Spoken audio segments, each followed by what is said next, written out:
The Critshow contains elements of horror, fantasy violence, and adult language. Content warnings can be found in the episode description.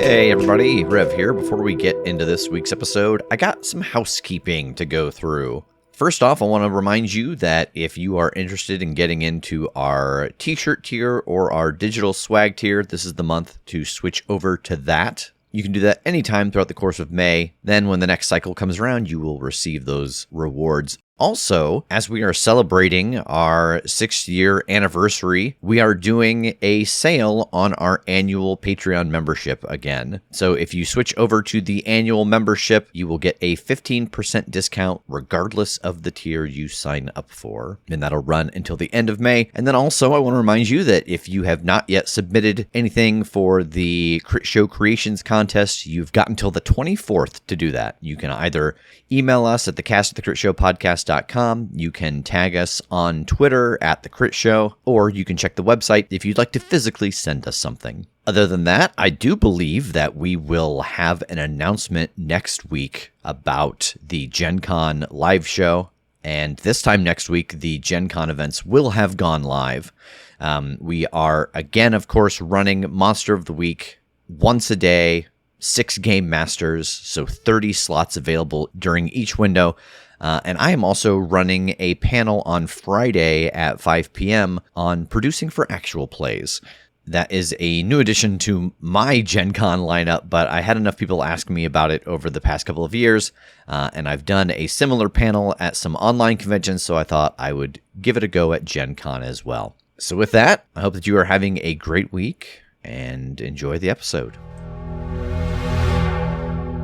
Rev, Kim, Megan, and Jumbo, you are standing next to the major vein of the ley line at the base of the spike, and on the ground near the wall is the now lifeless body of Silas Coldiron. Just a moment later, in the blink of an eye, Cam appears in the room with all of you, and he is looking around kind of excitedly. You did it! I feel great! What'd you do? And then his eyes settle on Silas. We pulled the corruption out of the magic in this ley line, and I gesture toward Silas's body. We had a lot of help.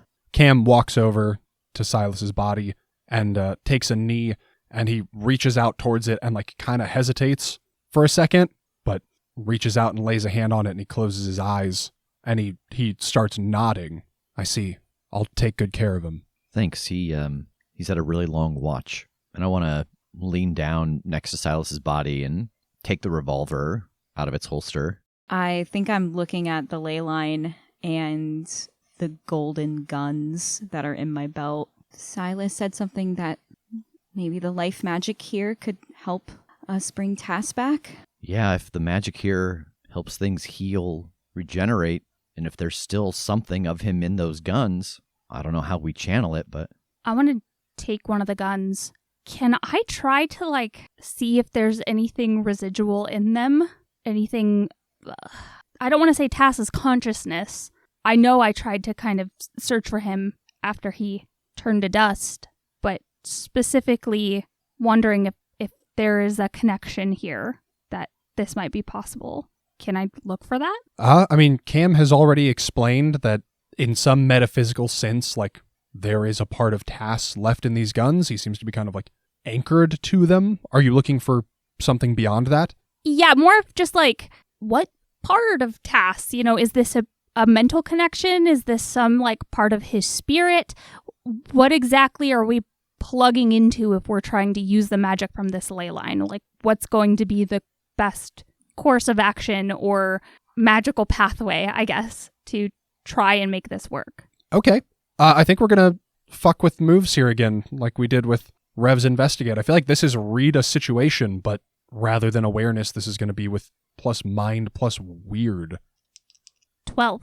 Okay, you get 3 questions. What should I be on the lookout for? So you can sense that the part of Tass that's anchored to the guns is like his soul, for lack of a better word. But you can also feel that that's almost like tertiary. Like, what's bound to the weapons is the Chosen. You know, it's like the Chosen's energy. And it so happens that that is Tass. That is being carried by Tass. So it's almost like, you know, if the weapons could make a backup that was just the nebulous Chosen energy, they might, but they can't. They have to lock in who is the Chosen because they need it needs a vessel to carry out the mission. So it's like the Chosen energy is the wax, but Tass is the seal? Yes. Yes. Okay. I was like, you can't ask that with a question because mine was a question. Well, I was still trying to understand how wax seals work. Yeah. yeah. I was like, is it the opposite? Or, oh no, I've gone cross-eyed. Like the Chosen energy is the matter, but Tass is kind of what's like sandwiching it together. It's like the Chosen energy is like the ephemera, like it's just like it would spill and be wild, but then there's the stamp, the seal that is like Tass's identity, his soul. Okay. That's what I meant. All right. I got you. Yes. Good analogy. Where's my best way in? Is it going to be just putting the guns into the stream of magic, or do we need to draw magic out and into them? Your best way in, I'm gonna interpret this in the way that I think is the most useful. Please. If you just like jammed the guns into the ley line, it would work. Like that kind of supercharge would force that the energy that's trapped within the weapons to like rematerialize Tass. But it would be sort of like he might not be all there the moment he comes back. It'd be like he's still booting when he comes back. You know, you might get a Tass that doesn't remember some things or doesn't understand some things, or like, you know, maybe doesn't remember some of what's happened in this world. Your best way in is to add something onto this. You know, you all have abilities. It needs a little bit extra, a conduit, something that will focus it or like feed Tass his Tassness. You know, like it'll give him the extra bit that just raw magic would not be able to give him, but that you as his team have the capacity to. I guess lastly, I'm going to go with which enemy is the biggest threat. And I mean that in like what could go wrong here? What part of this is the most dangerous to do in attempting to bring him back? I'm going to give you a couple of like possible worst cases because they're slightly different. There is a worst case scenario that isn't super likely, but would probably be the worst thing, the biggest danger, which is someone or something catches this process in the act and is either able to like take it or fuck it up and affect Tass. But you don't really have any reason to believe that that's likely.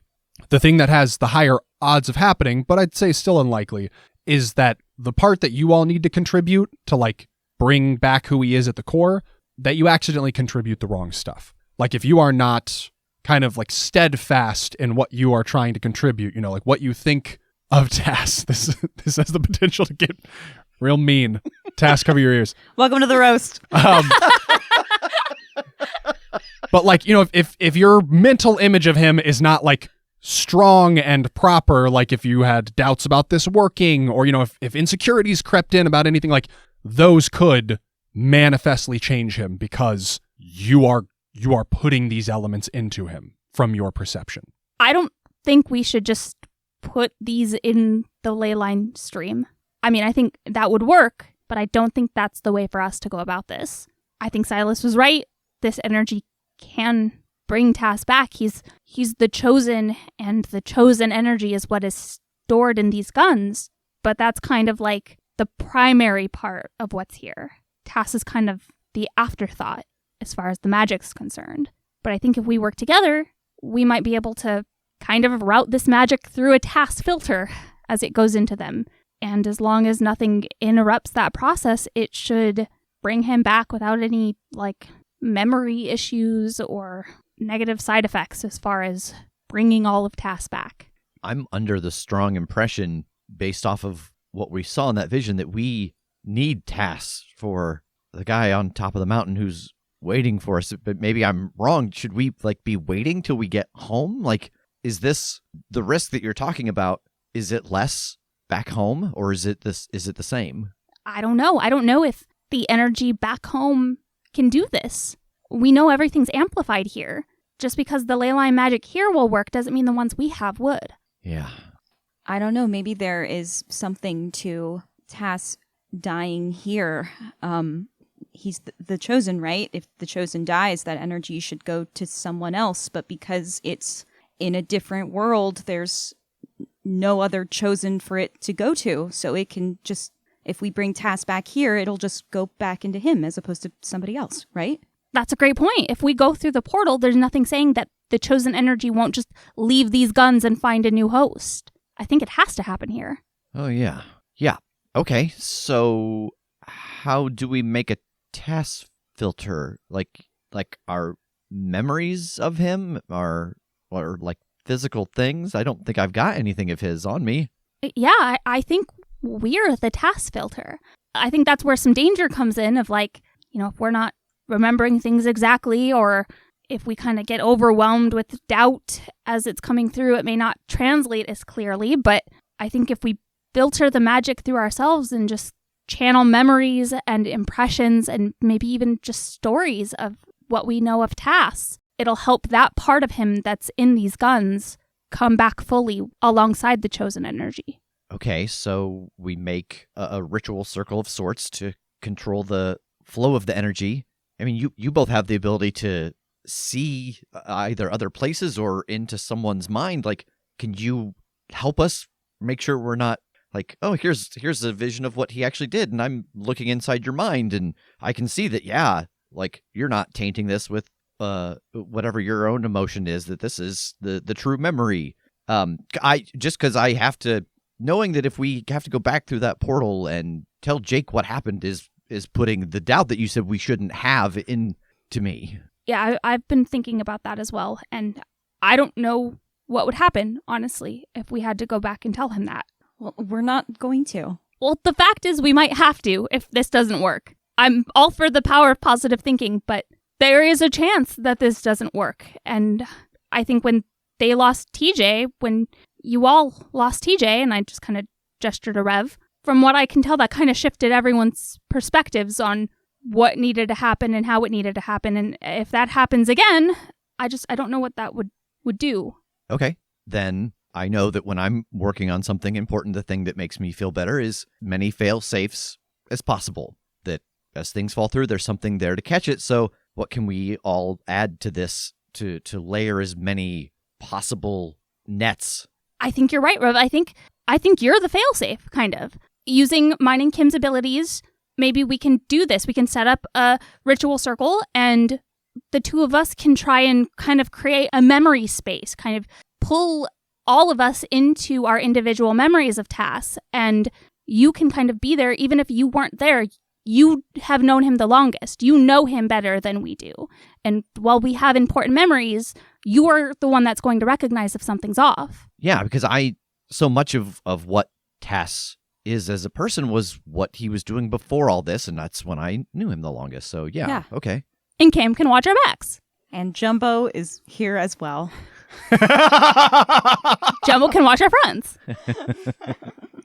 Cam actually says, I feel like maybe I should step out for this. I mean, I liked Tass a lot. Like, he seems like a great guy. I don't know him that well, and I'm afraid that just me being here, I've been through a lot, and I've got a lot of baggage, and I don't want that to affect anything negatively. I think I might just see Silas across, and if you guys need anything, I'll be there. Oh, yeah. Are we, like, going against, like, one of your, like, core tenets if we try to bring someone who's dead back from the dead? Like, are you cool with that? Is that okay? Like, we're going to do it anyway, but... But can you give us a pass? Like I said, he's not dead. Not exactly. There's nothing I could do with him if I wanted to. So, I really don't have a dog in this fight. Cam gestures towards Silas's body. He says, I can't really do anything with the body. My whole thing is more ethereal than that. I don't know if you guys want to take care of it, or I could deliver it somewhere, but the body doesn't really pass on in the same way. I mean, if we're thinking about making this spell area a place that's clean of outside influence, Jumbo, if you wouldn't mind, maybe you could go dig a grave for Silas? Sure. Appreciate it. Thank you. He dedicated his life to protecting this ley line and these tunnels. I feel like this area owes its safety to him. it kind of makes sense for this to be where he rests. So, yeah, maybe just outside this area a bit along the flow of the ley line. Jumbo nods. I'll go back to that stretch where they was like ribbons in the walls. I thought that was real purty. Seems like a nice place for him. I think that's perfect. Yeah, Jumbo and Cam clasp hands for a second, like they've both got a part of Silas to take care of, and they get each other. And then Jumbo walks over and scoops up Silas's body, heads back down the tunnel, and Cam gives you all a nod and vanishes. Okay, so how do we get started on this? I'll start chalking out a circle. Okay. Rev starts marking out a circle. Is there any prep that either of the two of you wants to do? I want to go back over to the ley line and kind of hold my hands up to it like I did before, like I'm warming my hands over a fire, and just close my eyes and kind of charge myself up in a way of just kind of soaking in some of this pure magic and energy, hoping that it will enhance my already weirdly enhanced abilities in this world so I can kind of use them in a way I haven't really tried to before. Okay. Make it play nice with Kim and Rev's magic a little easier. I want to take the 2 golden guns and set them on the ground and kneel in front of them and touch them. And I mean, I've been on several adventures with Tass already through myriad worlds. I read a ton about what he did at the IPT prior to me joining. I studied those files religiously, but I think what I'm trying to do now is just tap into whatever essence of Tass is in these guns and use almost like my psychometry ability, like just to get like a refresh of like his life and his experiences. All right. You all spend a little bit of time preparing, and Rev gets the circle set up. What does the layout or the structure look like here?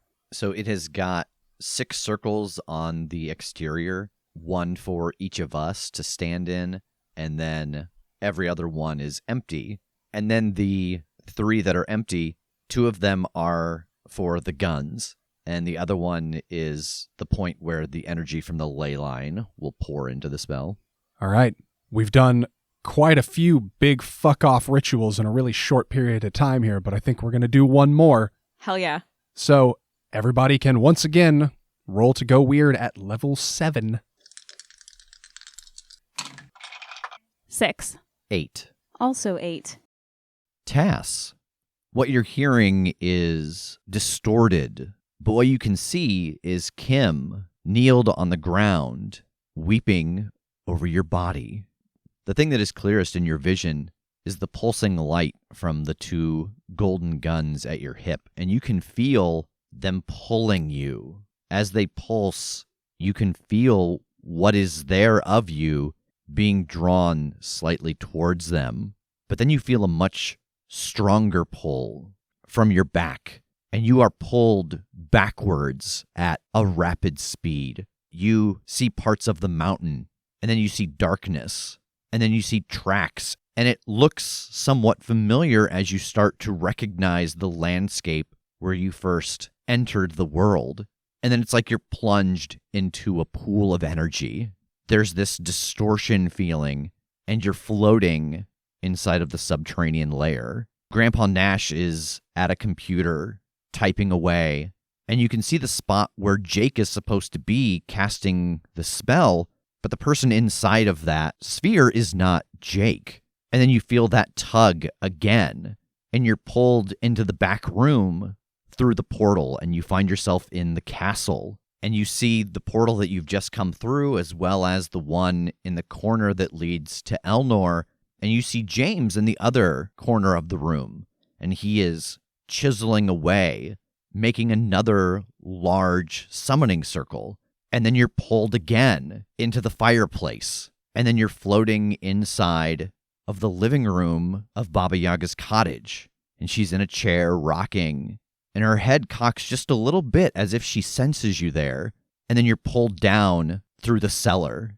through the earth, through that void, and then you find yourself in the graveyard of the Chosen, just floating. When you think of destiny, when you think of fate, you know that something out there has set you on this path. What's the first thing that comes to your mind of what it is? Oh, God, that is an immense question. Yeah, and it's a question I might have asked you off mic, but I think it's a gut instinct when Tass the character thinks about if fate, if destiny had a physical form, what would it be? This is such a mix of nerddoms. Yeah. But the image I have, the physical image I have is this eye made of white and gold fire. It's like a mix of literally the Eye of Sauron mixed with Marvel's The Watcher. Like this. Oh, okay. This not exactly benevolent force, because sometimes fate is bad. Yeah. You know? But it is this all-watching, all-encompassing thing that in its own way is neutral, but also understands what that path of fate must be, and so does whatever it does, whether it's imparting its own will or just observing what it knows will be. I can't fathom that, I'm sure. Yeah. But yeah, it's just this ethereal white flame eye that beholds. And in that element of the Watcher, do you have that sense of other facial features that are in flux or kind of there than not there? Like that you see, part of a brow sometimes part of a nose, that it's part of a larger being? I mean, I like that. Yeah, I like the sense that for what it's worth, for what we are, for the most part, its eye is all that it's deigning to give to us, if that makes sense. Yeah. So you see the church grim perk up and look towards the mausoleum as this eye opens in the door. It examines you for a long moment, and then you hear a voice. There is one simple question I have for you. Do you wish to go on? I don't think my gut answer wish matters. I think I have to. You acted as a courier for a lost chosen's energy. You carried the torch when it was thrust into your hand by unseen participants. That alone is enough to earn you rest. You have seen much, been through much. No one would deny you if you felt your soul had endured enough. I guess I don't, I never have thought much of myself. If you were to give me the time and the resources, I would want to go out and find the perfect person for this job. But we don't have that kind of time. It's it's kind of like a day job. I don't want to be there, but at this point, I'd rather just be the one to do the work and not see how the new guy's gonna fuck it up. The glow from the eye becomes slightly brighter, and you feel a warmth coming off of it. One of the deepest secrets of the universe is something I believe you have found to be true in your short life. Those who seek, who desire the power, are those who are least worthy to wield it. Continue on your path, Tasselhoff Allgood. Protect the weapon, protect your soul. Those are the only two tools you need. And the light of the eye turns gold. Tass, as indicated in your move, I'm here for a reason. Please mark off 1 point of luck. The golden light from the eye washes over you, and your whole incorporeal body begins to tingle and dissipate. The magic washes into the circle from the ley line. Light spills up around all of you, illuminating this small cavern to the point that it's blinding. Rev, your eyes clear and you find yourself in a dark liminal space, and you start to see ghosts, images playing around you, like you're in a world that you're not quite in. Kim, what is your impression? What's your memory? What are you trying to cling to during this ritual to make Tass Tass? It's funny. I think the memory that I'm clinging to is from when he was in Chicago, in my Chicago with me. And we were at the zoo and he was talking to the nightmare, and he was talking to it so kindly and saying just how impressive of a creature this was, and how that was something that I wasn't necessarily expecting, even from all of the reading that I had done about Tass, this empathy from him towards this monster, this creature. Rev, you can see this scene playing out around you. What are you looking for? What are you keeping an eye out for to make sure that nothing's sneaking in from the edges, that this is true to Tass? I think what I'm looking for is that what he is saying is sincere, and that if it's not sincere, that it's obvious that it's not. Because I feel like that's something you get when you know someone for a long time, of like, oh, that's their quote-unquote sincere that other people don't see, versus, oh, this is their sincere. Absolutely. Is that his customer voice? Yeah. Absolutely. You watch this interaction, no sign of the ticket off his voice, and you are confident that this is pure. This is a true, genuine representation. And then that ghost play around you shifts, fades, starts to reform. Megan, what's your impression? What's your memory? The memory that comes to mind for me is just after I found out that my grandpa was Nash, and the confusion I felt. It was so overwhelming. I almost hurt them trying to get away, and just found myself kind of lost in the jungle, sitting and crying, and them finding me, and Tass comforting me, even though I just found out this terrible thing about the person he hated most in the world, but it was still his priority to make me feel okay. Rev, what are you watching for? In the moment when he approaches Megan and is talking to her and comforting her, I'm looking for the absence of anger or irritation. The Tass that I know carries that, and he's afraid of it. But when there are moments that someone is in need, especially in a situation like that, something they don't have any control over, it's gone. Again, you watch this scene play out, and you can tell that this is his truest form.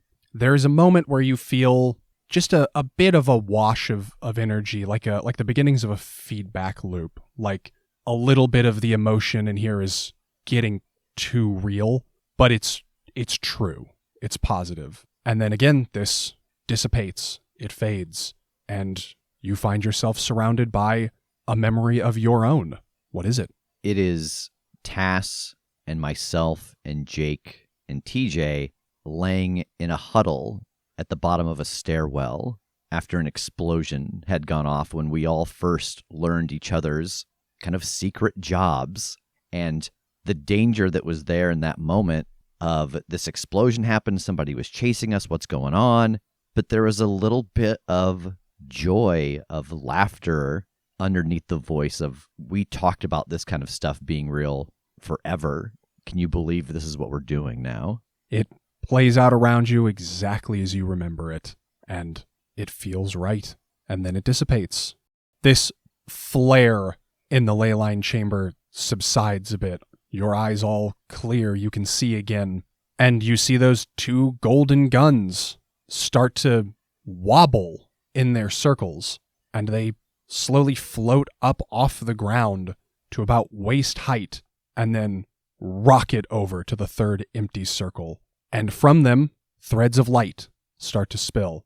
The color of the ley line, the color of the chosen energy, golds, blues, whites.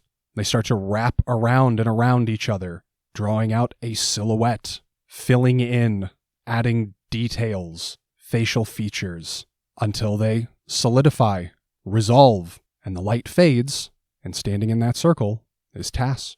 10,000 years will give you such a crick in the neck. Oh my God, it worked. How do you feel? Hey, how do you feel? I don't know. Tingly.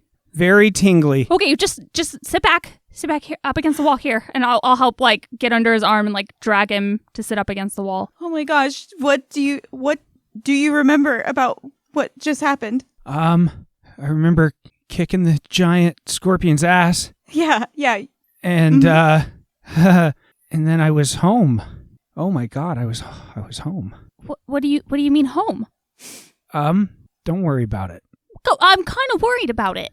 We need to hurry. Jake wasn't where he should be, and I don't know why. Wait, what? He's not doing the spell? No, they covered it, but I don't know why. Why do I feel like one of those Play-Doh things that you put it in to make the shape of a person, and then you squeeze it, and then you open it, and then it's like a little person shape? Remember kicking the scorpion's ass? Yeah. It kind of kicked your ass more. Yeah, I remember. You disintegrated. Yeah, your body, you didn't want to go, Mr. Stark. Oh, God. Yeah, and so your body is New. regenerated from the guns, the magic, The chosen energy in the guns. It was stored in there, and you were stored in there, and we used the power of this big ley line to bring you back after we cleansed the corruption. Holy shit, you've been working. Yeah. I saw all your memories. And because we're friends, I'm not going to ask you about some stuff that I really want to ask you about. All of my memories? Mm-hmm. Lady Jency? Oh, boy. So not speak of this. I'd love to pick your brain about that one. No, my brain was picked clean. I saw. How are you feeling? Weird. I feel equally completely full of energy and exhausted. There's a big scary gunslinger on the top of a plateau that has your name written all over it. Yeah, I made a magic window to see him, and he shot it. All right. I've heard weirder things today. Let's get you up and start walking around. Stop if you need to, but if we're going to get this done and get out of here and get back to find Jake, then we need to be in a better shape, I think, than we are now. Whatever you did, thank you. Of course, that's the job. Yeah. Just test it all out. Yeah. Give it a jog, a flex, a run, a stretch. As he gets up, I just want to hug him like really tight around his waist. Don't. I'm just really. Don't you say you're sorry. Don't you do it. It's just really good to have you back. It's good to see you too. You kicked its ass, didn't you? Well, I did steal your dynamite idea. Hell yeah, that's what's up. Wait, like literally, or like it was a good idea, or was it an idea with dynamite? Two things can be true. How long has it been? It's been a few hours. We knocked down the rune, and then we had to get down here and then travel all the way through, and it took a while to get here in the first place. So it's been a little bit, but not too long. Okay, so corruption's gone? Yeah. Yeah, there was somebody here who was guarding it, tapped into one of the runes to create kind of a bubble to protect the ley line, but Nash had got in and poisoned it. That's where the corruption was coming from, and us destroying the rune destroyed the protection bubble, so we had to come down here, and all the monsters were feeding off of it, and that's why all the creatures are like really big down here, and there's kaiju and stuff. But we did a whole thing where we sucked all that out, so world saved, kind of. You guys are incredible. I guess let's go kick some cowboy's ass. Sounds good. Yeah, he looked kind of weird, didn't he, Rev? Yeah, he definitely wasn't like what you would say healthy and alive. He was kind of like zombie-esque, but the flesh wasn't rotting or missing. He just like he was just dehydrated, like he was just down to skin on bones. Okay. So definitely more than just a random gunslinger. Also, he's lived up there in like a spell circle, just shooting birds for fun for like a long time. Yeah. Silas said that the ley line runs all the way up there. I wonder if there's some way we can tap into that to use it as a way to get up there. I like that idea. I don't know how to do it. Oh yeah, me either. I'm not a full plan kind of girl, nor the dumb idea kind of girl. Yeah, well, they're talking like magic theory. I'm off to the side still just like stretching my fingers and like drawing my gun and just still just figuring out my body here. Yeah, Tass, you feel pretty good. I mean, like, as you described, like, both exhausted but also, like, full of energy, but everything seems to be moving right. You know, like, you feel maybe a little bit sore, a little bit tight, but, like, everything seems to be functioning just fine. I think you're kind of a little overwhelmed, like, in this room, like the lights seem a little bit too bright, or, like, the smells seem a little bit too strong in a way, but, yeah, I mean, just physically moving, everything seems solid. Okay. Megan, I like that idea of somehow using it to get to the top. Like, it is energy, even though it's solid. Like, it's solid, but it is energy. It's almost like we need a a something to get in, like a shell. I keep imagining, like, what if we did something on the outside of the spire, but, like, using the ley line, kind of like those magnets that they use to clean fish tanks? Oh, like something that is attracted to the magic that's maybe, like, spherical so that it would just roll. Yeah. I love this. Can you build it? That's as far as I got. So, yeah, I think I have to go back to the train to do that. I need a workshop. Yeah. Unless the scuttler has some stuff, it had a bunch of treasures and stuff. Is it still alive? Yeah, it's still alive. It got pretty injured though, so it's kind of using the ley line magic to heal up. So even if we did try and tame it and use it somehow, I don't think it's really in a condition to be out and about moving anytime soon. Anyway, Fair.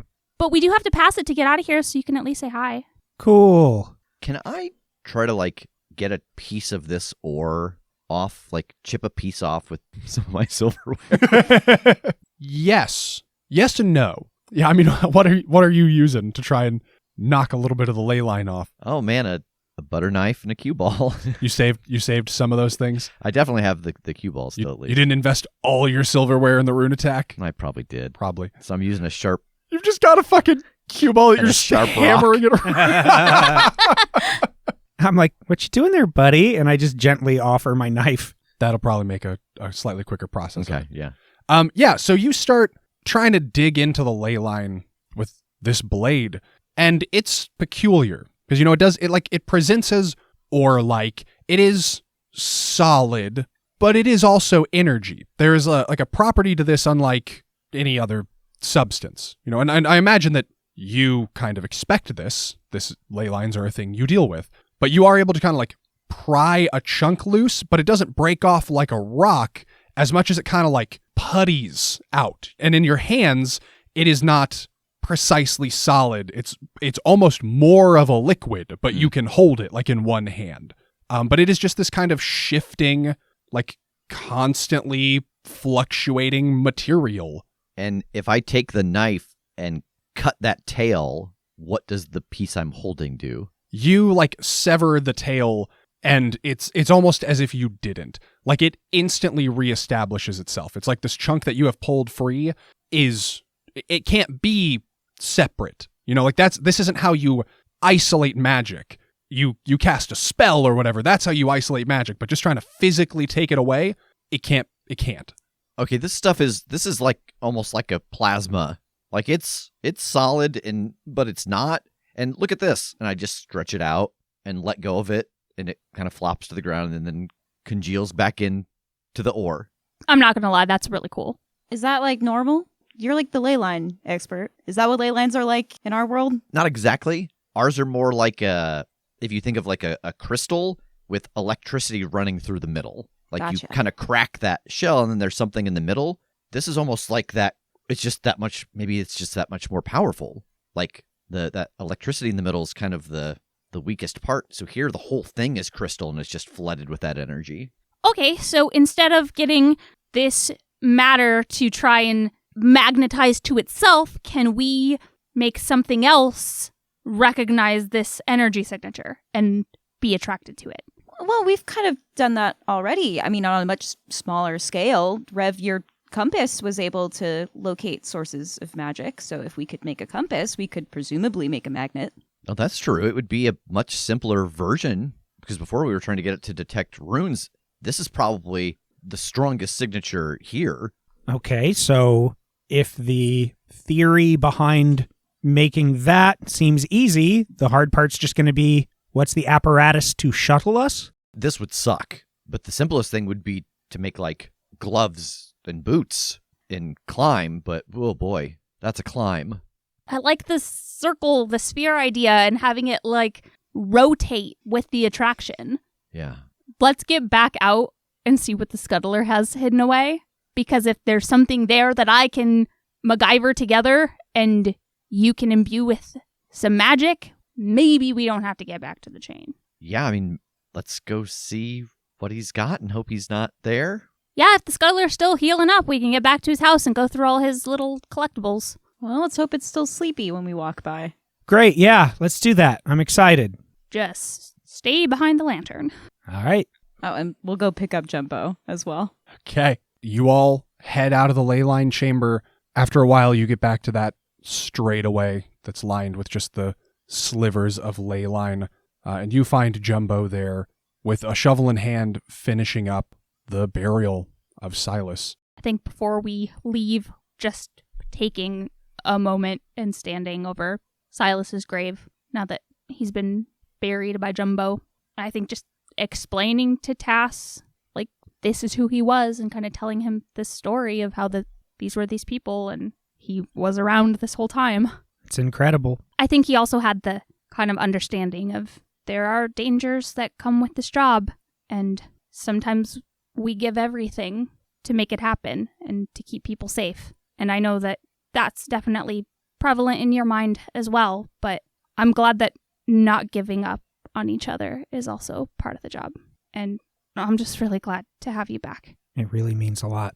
And, you know, when it comes down to it, I can't chance you guys fucking it up super bad. So, you know, I just... Yeah, we are really struggling without you, so it's a good thing you're back. I just hug her. I think I stop for a second and look down at Silas's grave, and I take out Silas's gun and I hold it against the slivers of ley line that are showing here until the tip of it heats up with that glow, and I use the heated metal to etch a sentence into the stone above his grave. And it says, "The magic of life and death has been rebalanced, and Silas Cold Iron held the scale." And with Jumbo back in tow, you are ready to resume the hike back out towards the Scuttler and the edge of the Anvil.